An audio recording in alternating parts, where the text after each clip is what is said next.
The story of the Persian Empire versus Greece is not just a tale of battles and armies.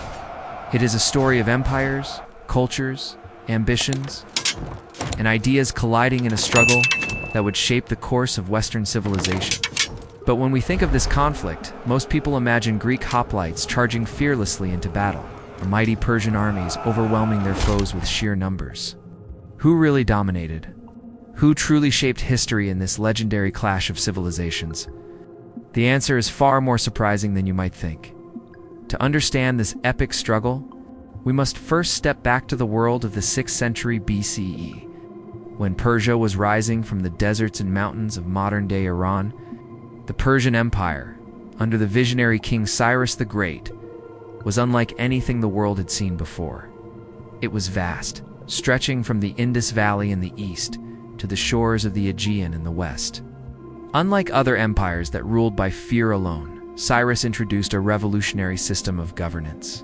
He respected local customs, allowed conquered peoples to practice their religions, and created a network of satraps, or governors, to manage distant provinces. This was not just an empire built on armies. It was an empire built on organization, intelligence, and diplomacy. Meanwhile, the rugged hills of Greece, a very different world existed. Greece was not a unified nation, but a collection of independent city-states, each with its own government, culture, and ambitions. Athens prided itself on democracy and philosophy.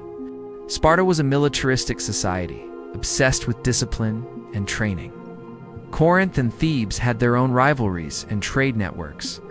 Greek cities were small compared to the sprawling Persian territories, and yet they nurtured a culture of innovation, debate, and strategy that would later surprise the world.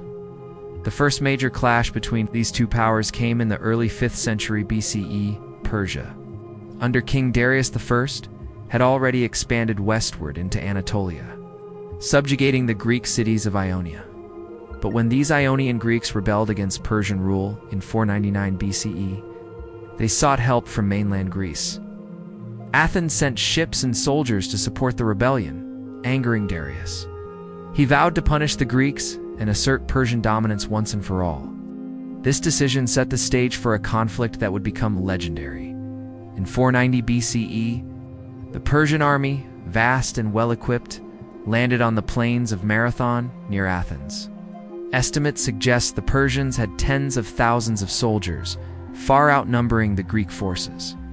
But numbers alone do not win battles.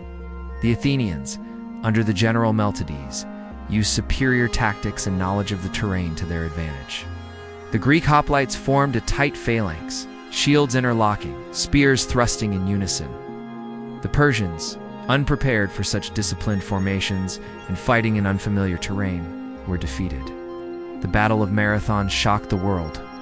A small city-state had stood up to the mightiest empire of its time and prevailed. But the war was far from over. 10 years later, Darius' son, Xerxes I, launched an even larger invasion. This was the Persian Empire at its peak. Hundreds of thousands of troops, cavalry, archers, and ships, all moving toward Greece in a show of unimaginable power. The Greeks, aware of the looming threat, formed an unprecedented alliance.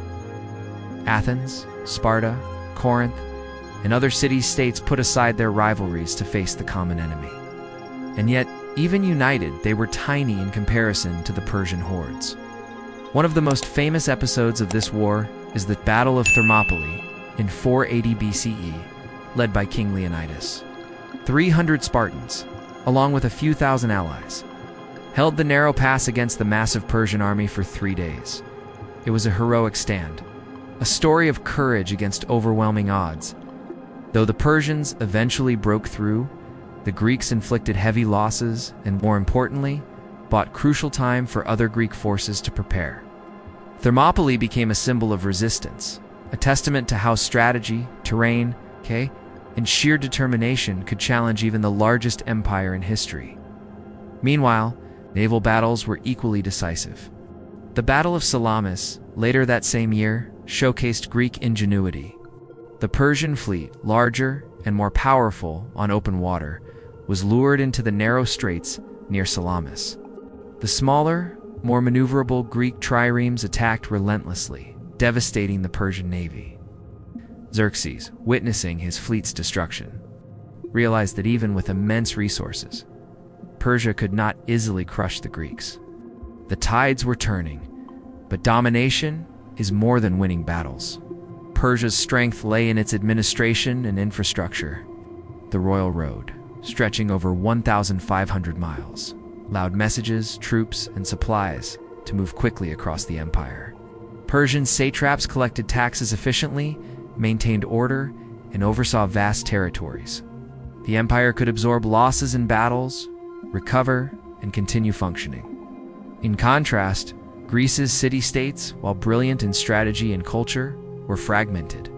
They often fought each other as much as external enemies. Their victories were tactical, not always strategic, and they lacked the ability to control large territories for long periods. Despite this, the Greeks did achieve something extraordinary. By 479 BCE, Persian forces had been expelled from mainland Greece at the Battle of Plataea. Athens emerged as a cultural and military leader, creating the Delian League to defend against future invasions. Greek ideas, philosophy, and art flourished, laying the foundations of Western civilization. In the short term, the Greeks had resisted Persian domination. In the long term, they shaped the world in ways Persia never could, at least in cultural terms. But it would be a mistake to underestimate Persia. The empire endured for centuries after these conflicts, expanding eastward, absorbing new peoples, and influencing the Mediterranean world. Persian art, architecture, and governance left lasting legacies, influencing successors like Alexander the Great, who would eventually conquer Persia but adopt many of its administrative practices. Persia's achievements in statecraft, infrastructure, cultural integration were unmatched for the ancient world. So who really dominated? Militarily, Greece won key battles and preserved its independence. Culturally, Greece's philosophy, politics, and art had a lasting impact on Western civilization. But territorially and administratively, Persia remained the larger, more organized empire, commanding vast lands and resources for generations. The answer is nuanced. Greece dominated in terms of influence and innovation. Persia dominated in terms of empire and longevity. Both left indelible marks on history, each in their own way. And the story doesn't end there. The wars between Persia and Greece also set the stage for Alexander the Great's conquests a century later. Macedonia, once a peripheral Greek kingdom, would rise to challenge Persia on an even greater scale. The conflicts of this era transformed military tactics, diplomacy, and empire building. Greek victories against Persia demonstrated that smaller, united forces could challenge even the largest empires, a lesson repeated countless times throughout history. Moreover, the Persian-Greek wars influenced identity and culture. For Greece, the struggle against Persia became a foundational myth, a source of pride that inspired literature, drama, and philosophy for generations. For Persia, the conflicts reinforced the importance of centralized governance, loyalty of satraps, and the management of diverse peoples, a model that would influence later empires from Rome to the Islamic. Call it.